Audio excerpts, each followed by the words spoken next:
How to change font style in Redmi Note 9 Pro without any application.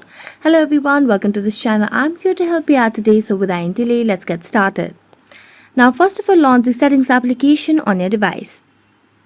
As you launch the settings application, scroll down and here you can see the option of display, so tap on display.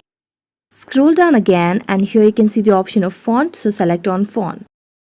It will now take us to the font section where you can see there are different fonts that you can get it for your system. So let me select a random one over here. So I'm going to select on this one, and before downloading it you can see the preview over here at the top. So if you like it you can just apply it, and if not you can just change it. Now if you like it you can just tap on apply, and while it's applying you just have to wait for a few seconds to get it applied, and after that you can go back and check it over here on the home screen as well. And there you go, the font has been changed. So that's it. Thank you so much for watching this video. See you next time.